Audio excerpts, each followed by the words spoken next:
de motor de búsqueda. Ah, lo que ha pasado con ChatGPT puntualmente es que es una especie de motor de búsqueda que te facilita las respuestas respecto a un tema que ustedes particularmente tengan. Cuando uno mete una búsqueda en Google, por ejemplo, inteligencia artificial y propiedad intelectual, seguramente Google les va a arrojar muchísimos millones de resultados. Entonces eso hace que la tarea para la persona que está haciendo esa búsqueda sea supremamente dispendiosa y tenga que ir página por página buscando la información. Con ChatGPT GPT simplemente pues uno le hace la pregunta, ChatGPT devuelve un contenido y ese contenido pues entrega toda la información masticadita, por decirlo de alguna manera. Claro, lo que ha venido pasando en la edición académica, particularmente con la construcción de artículos, es que hay autores físicos que han comenzado a nombrar a ChatGPT como autor de los artículos y esto además ha generado una polémica pues muy importante en el sector académico sobre, bueno, qué estamos haciendo con ChatGPT y con estas inteligencias artificiales, cuál es el máximo límite que vamos a trazar, por decirlo de alguna manera, en el uso de inteligencias artificiales en la generación de contenidos o en los procesos de investigación. Y bueno, todavía esto está por resolverse. Muchas revistas ya han optado por decir, tienen que declarar expresamente si han usado algún tipo de inteligencia generativa en sus artículos y de qué manera lo han utilizado. Entonces aquí comenzamos a ver, seguimos viendo estas controversias. Vimos el concepto de autor y del concepto de autor nos debe quedar muy claro que los únicos que se consideran autores son las personas físicas, las personas de carne y hueso y no las personas jurídicas ni las personas, digamos, eh, se me olvida ahora en este momento, pero bueno, las entidades o sí, las personas jurídicas. Hablemos entonces de la obra. Resulta que cuando hablamos de obra, el asunto comienza a enredarse un poquitico, porque la legislación tiene unas condiciones muy claras para decir que algo puede considerarse obra o no. ¿Cuáles son esas condiciones? Juan Carlos Monroy nos dice, una obra es la expresión personal, expresión personal de la inteligencia que desarrolla un pensamiento que se manifiesta bajo una forma perceptible, es decir, a través de los sentidos, bien sea el tacto, bien sea el oído, bien sea la vista, el gusto, etcétera. Es perceptible. Tiene originalidad o individualidad. Con originalidad quiere decir que es algo que no existe, no es una copia de algo que ya está creado, no es una reproducción, sino que es algo completamente original en ese momento. Sí, a eso se refiere la originalidad, que no es una copia literal de algo que ya está en la existencia, de algo que ya existe. O individualidad suficiente y es apta para ser difundida y reproducida. ¿Esto qué quiere decir que es apta para ser difundida y reproducida? Fundamentalmente que tiene un soporte. Ese soporte puede ser físico o puede ser digital. ¿Y el soporte qué es? Puede ser una hoja de papel, pues múltiples hojas de papel que están encuadernadas hacen un libro, o los formatos WAV, por ejemplo, el formato WAV es un formato electrónico de música, pero pues eso es un soporte porque queda en un archivo que uno puede sacar copias y guardar en los discos duros o subir a internet, en fin. O un lienzo es un soporte físico. Un ebook, o sea, un PDF, es un soporte digital. Un EPUB, que es otro tipo de formato electrónico de libros, es un soporte digital. Un formato MP4 es un soporte digital para videos, en fin. Entonces, lo importante es que además pueda reproducirse. Cosas claras entonces que deben quedarnos aquí. Uno, que una obra es una expresión personal, eso quiere decir que pertenece a seres humanos. Dos, que debe tener una forma perceptible, ¿sí? O sea, puedo verlo, escucharlo o tocarlo. Debe tener originalidad, es decir, no debe ser una reproducción de algo que ya existe, debe ser único eh, y debe ser resultado de la individualidad, de la personalidad, que eso tiene que ver también con los seres humanos. Los sistemas informáticos no tienen personalidad y además de eso deben tener un soporte para reproducirse. La protección de la obra está condicionada a a los siguientes supuestos. Uno, como les decía hace un momento, lo que se protege son las creaciones y no las ideas. lo que ya está representado en un soporte, ese dibujo que uno hace en el cuaderno, esa ilustración, o lo que un artista hizo en digital y quedó en un formato JPG, o una fotografía, esa creación puntual es lo que se protege, no se protege la idea. Yo tengo una idea de un pájaro o tengo una idea para un libro. No, esas ideas no están protegidas por derecho de autor. La originalidad es condición necesaria para la protección, es decir, debe ser algo que no está creado ya, ¿sí? Como les decía, pues no puede ser una reproducción, no puede ser una fotocopia de algo que ya existe. La protección no depende del valor o mérito de la obra. Eso quiere decir que independientemente de lo que yo piense del reggaetón, pues las canciones de reggaetón están protegidas por derecho de autor, independientemente de su destino, de su forma de expresión o de lo que yo piense sobre ellos. Cuando es una obra, lo que se considera obra ya está protegido por el derecho de autor.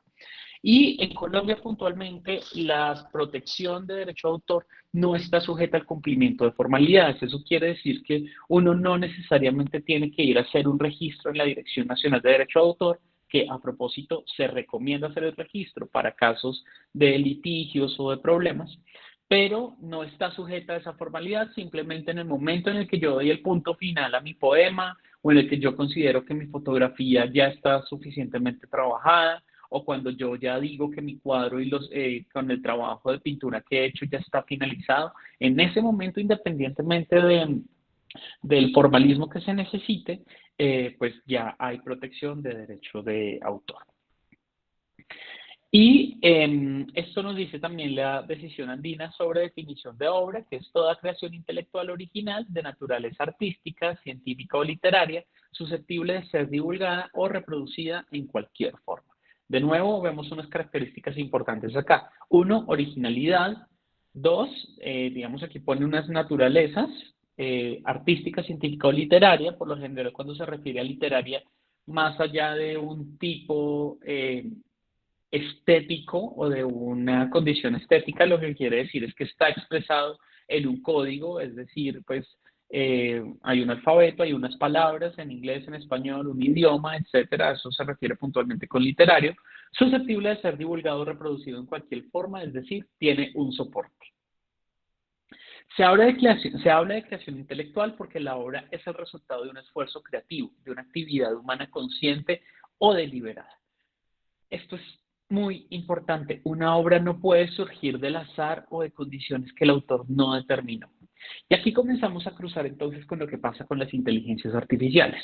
Porque cuando uno le dice a una inteligencia artificial, quiero un gato vestido de azul en una librería, el resultado puede ser este o puede ser otro, porque las inteligencias artificiales están interpretando un montón de información de todas esas bases de datos y de todos esos parámetros que tienen para luego transformarlos en un resultado, así que ahí hay azar. Y son condiciones que el autor no determina. El autor no determina por sí mismo la cantidad, en una inteligencia artificial, la cantidad de macrodatos a través de la cual la inteligencia artificial se ha nutrido. Entonces, un poco esa ilustración del gato que veíamos hace un momento, pues está dada por condiciones que el autor no ha determinado y por lo tanto eso no puede considerarse una obra. La creación intelectual será original cuando constituye una expresión personal y propia del autor. Aquí comienza a haber algunos grises, porque entonces, ¿qué hacemos cuando un autor ha creado una ilustración, pero los niveles del prompt o de la instrucción que uno le da a la inteligencia artificial son absolutamente específicos y van dando el resultado que el autor quiere? Entonces, ahí ya estamos hablando de autoría, porque esta persona, este creador, lo que está haciendo es dando herramientas, dando instrucciones cada vez más específicas, haciendo un trabajo tal vez de color. No, ahora quiero que el morado sea más intenso, o que las orejas sean más puntiagudas, o que haya un montón de, o que los libros estén organizados de tal manera. Es decir, cada vez se va volviendo más específica la manera en la cual hay una especie de dirección creativa sobre la herramienta digital que hace que se le pueda dar protección de derecho a autor al resultado de la creación por inteligencia artificial. Pero es justamente aquí cuando vemos esos territorios grises. Si yo doy un prompt original, un prompt muy general, perdón, eso es una idea. Inteligencia artificial, por favor, hágame un gato negro. Un gato negro es una idea global, es una idea general y eso no está protegido por derecho de autor. Pero en la medida en que yo voy trabajando muchísimo más ese prompt y le voy dando unas instrucciones más puntuales, muchísimo más específicas y además de específicas, se va complejizando tanto la instrucción como la herramienta. Uno podría decir que hay un proceso creativo, no de la inteligencia artificial, sino de quien la está manipulando para llegar a un resultado puntual. Les decía hace un momento, lo literario está con lo escrito, un poco ya nos vamos quedando cortos de tiempo y por eso quiero pasar como muy rápidamente por esto. Puntualmente sobre ChatGPT les traía este par de ejemplos. ChatGPT ha generado mucha polémica porque muchas personas lo están usando en el ámbito académico para hacer investigación y resulta que lo que ha surgido es que las primeras versiones de ChatGPT funcionaban muy bien, pero la alimentación más reciente en su versión gratuita, no en la versión paga, está generando muchísimos errores e inclusive está mintiendo, por decirlo de alguna manera, está produciendo información errada o a veces inexistente. Estas dos imágenes que ven acá salieron en un artículo que se llama ChatGPT en la edición académica, un caso extraño de lupus eritematoso sistémico en pacientes con VIH. Fundamentalmente lo que hicieron estos investigadores fue usar ChatGPT como una herramienta para ver, digamos, qué literatura existía en ese momento sobre el lupus eritematoso. Y le dijeron a ChatGPT, escriba un review, un pequeño texto de 300 palabras sobre la relación del lupus sistémico eritematoso y el VIH en algunos pacientes, citando en estilo Vancouver. ChatGPT produce un texto y produce estas referencias, pero cuando los autores verifican las referencias no existen y no conducen a ninguna bibliografía. Entonces es importante tener esto en cuenta para quienes usan muchísimo ChatGPT y es que tengan mucho cuidado con la información porque esta herramienta puntualmente tiene muchísimos sesgos. Estas herramientas de creación de texto tienen muchos problemas de sesgos cognitivos, de género, raciales, de clase, en fin. Entonces es importante que lo tengan en cuenta cuando trabajan con ello. Y esto ha sido supremamente polémico, porque pues, digamos, Bad Bunny es uno de los cantantes de reggaetón más famosos, no hay necesidad de presentarlo, ni mucho menos. Y pues este autor, entre comillas, que se llama Flow GPT, no sabemos quién es, posiblemente es una persona que ha venido trabajando en herramientas de inteligencia artificial para manipular música y además de manipular música, puntualmente con esta canción, puntualmente con esta canción, pues lo que está haciendo es aprovecharse de la voz de dos cantantes muy famosos para producir esto que vamos a escuchar a continuación. No sé si lo escuchan.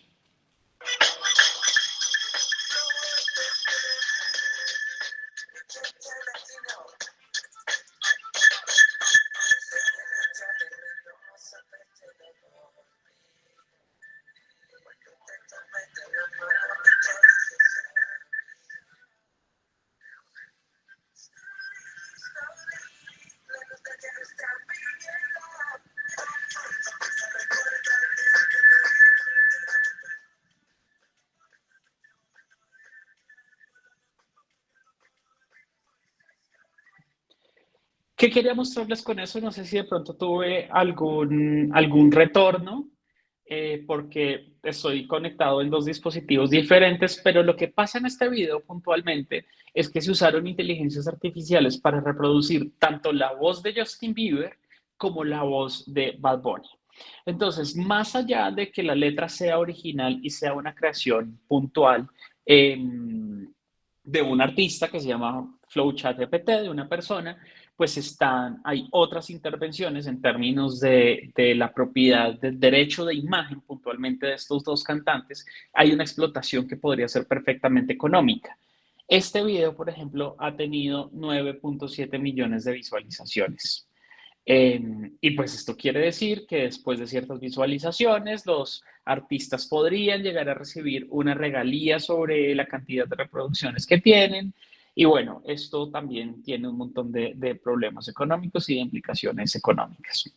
Entonces quería mostrarles eso porque pues esto puntualmente, la obra en sí misma, si ha sido creada por inteligencia artificial, pues no tendría ninguna protección de propiedad intelectual. Pero un producto tan complejo y tan elaborado como una canción que tiene cierto ritmo, que obedece ciertas pautas musicales y que además tiene unas letras, pues perfectamente podría estar protegida por derecho de autor por la complejidad misma que tiene la obra. ¿Qué no estaría protegido acá y que perfectamente puede ser demandable por los dueños de las voces? Justamente las voces que se han usado, que se han imitado a través de herramientas de inteligencia artificial para construir cosas como esta. Este es un poco el perfil que tenía, el perfil de YouTube que aparece en el canal de FlowGPT. Y pues bueno, la pregunta aquí es, ¿puedo proteger el resultado de una inteligencia artificial? Lo que nos dice Benedict Evans y son unas preguntas que comienzan a generarnos también este contexto tan, tan frenético en el que estamos en este momento. Nos dice Evans, una persona no puede imitar una voz a la perfección, pero pueden escuchar miles de horas de música y hacer algo en ese estilo. ¿Sí? Un imitador puede dedicarse a estudiar muchísimo la voz, la entonación, las particularidades de cómo canta un artista para llegar a imitarlo y acercarse un poco a cómo lo hace esa voz. Y no tiene que pagar regalías por eso. Si usamos un computador con el mismo fin, tendríamos que pagarles y esta creo que es la pregunta clave que se está haciendo todo el mundo en este momento. Porque si yo es el ejemplo que vimos hace un momento, si yo tomo una inteligencia artificial para reproducir la voz de Bad Bunny en una canción, ¿tendría que pagarle a Bad Bunny? Y eso seguramente uno podría decir que no, pues si yo no comercializo esta canción, seguramente no. Pero la pregunta va muchísimo más allá, porque uno podría en un futuro cercano decirle a una inteligencia artificial, quiero que te inventes una canción con la voz de Taylor Swift, con la voz de Shakira, o quiero que te inventes una canción en el estilo del grupo Nietzsche, con la voz del grupo Nietzsche, con tal cantante. O, ¿sabes qué? Quiero que tú crees una canción inédita de Diomedes Díaz, por ejemplo. Y esto genera también, pues, muchos problemas alrededor de, bueno, las grandes compañías, ¿qué podrían hacer con eso? ¿Qué tipo de protección habría ahí? Es la gran pregunta en términos de derecho de imagen. Pero al menos en propiedad intelectual y derecho de autor, ya vemos que el resultado de la inteligencia artificial, esto no es tan gris y no es tan blanco o tan negro, por decirlo de alguna manera. No es como, esto es un resultado de una inteligencia artificial, entonces no está protegido por derecho de autor. No, ¿cuál es el nivel de involucramiento que el autor hizo o cuál es el nivel de complejidad que tuvo el autor al hacer uso de una inteligencia artificial? Ese resultado de la inteligencia artificial en realidad es un esfuerzo creativo, es un resultado del azar, cuánto hay de los dos, cómo saber con estos resultados o con estas herramientas si en efecto ese resultado, esa imagen, esa canción, etcétera, es resultado del azar, es muy difícil saberlo. ¿Cómo funcionan las inteligencias artificiales? Esto también es como un hoyo negro en el conocimiento, ¿no? Tenemos algunas nociones de cómo funcionan, pero en realidad eso es un secreto que es como la fórmula de la Coca-Cola. ¿Qué condiciones determinó el autor para llegar a ese resultado? Y nos devuelve a la primera pregunta. ¿Esas condiciones son un esfuerzo creativo? Es decir, un fotógrafo para llegar a la fotografía deseada, tiene que instalar un setting, poner unas luces, trabajar con unos lentes, tal vez traer unos modelos, en fin. Y eso es un esfuerzo creativo, hay un trabajo detrás de ello. Hay unas condiciones que determina el autor cuando trabaja con inteligencias artificiales. ¿Qué macrodatos están dentro del control del autor? Seguramente en inteligencias artificiales gratuitas, no mucho. En inteligencias artificiales personalizadas, eso lo dirá el futuro. ¿Es el resultado de la inteligencia generativa una creación original? ¿Cómo puedo saber yo que este gato que le propuse a la inteligencia artificial que hiciera, en realidad no es otra copia de algo que ya existe y que le dio a otro usuario en la inteligencia artificial? Es muy complicado saberlo. ¿Es una expresión propia del autor? cómo saber que el resultado de la inteligencia artificial generativa no es una plantilla preexistente, también es muy difícil saberlo. Y todo esto nos lleva a la gran pregunta de cómo estoy usando la inteligencia artificial. Creo que ya tenemos muy poco tiempo, nulo, pero solo quisiera dejarles una cosa también muy presente, y es que uno nunca lee los términos y condiciones de las herramientas que usa y uno simplemente le da aceptar y comienza a usar. Justamente es en esos términos y condiciones donde uno puede saber cuál es el alcance de la propiedad intelectual que tienen las grandes compañías de inteligencia artificial sobre las creaciones. Por ejemplo, aquí en OpenAI, a pesar de que ChatGPT nos diga que la propiedad intelectual le pertenece a la compañía, los términos y condiciones de uso legales que nos dice es que todos los resultados son propiedad de los autores. Aquí había varios ejemplos, pero pues simplemente los invito a consultar los términos y condiciones de estas herramientas que pueden darles un panorama muchísimo más amplio, que tengan en cuenta siempre los conceptos de obra y de autor para definir si sus trabajos o estos resultados de las inteligencias artificiales están protegidos por propiedad intelectual, por derecho de autor. Y muchas gracias. Marco, muchas gracias por proporcionarnos esta valiosa oportunidad de enriquecer nuestros conocimientos sobre derecho de autor y las inteligencias artificiales generativas. Desde este momento contamos con 6 minuticos para poder hacer las preguntas. Veo ya algunas en el chat, entonces te pido que seamos como muy cortos en la respuesta para darle paso pues a todas las preguntas. ¿Listo? Vale. Entonces, por acá. En derecho de autor es muy complicado a veces decir blancos o negros y la respuesta siempre va a ser depende. Me voy a adelantar un poco, pero bueno, ¿existe riesgo de cometer plagio usando inteligencia artificial? Sí existe, porque no sabemos de qué manera se están nutriendo esos macrodatos, y de hecho ese es el gran problema, digamos, el gran litigio legal que hay en este momento en Estados Unidos con las grandes compañías, las grandes casas editoriales versus las compañías de inteligencia artificial. Porque puede haber no solo plagio, sino transformaciones de la obra, así que puede haber un riesgo, y de nuevo lo que les decía con el gato, no sabemos si eso ya existe o no. Si los avances en legislar la propiedad intelectual terminan burlados por las IAs, ¿cuál es el sentido de esta apuesta?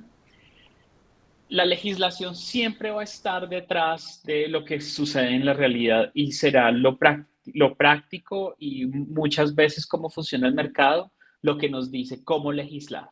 Ya hay muchas alertas sobre los usos de las inteligencias artificiales, y seguramente en algún momento se va a regular, pero por el momento es casi que a nivel local como vaya avanzando el mercado y el uso de estas inteligencias artificiales y los mismos términos y condiciones, pues lo que nos dice hacia dónde va el asunto.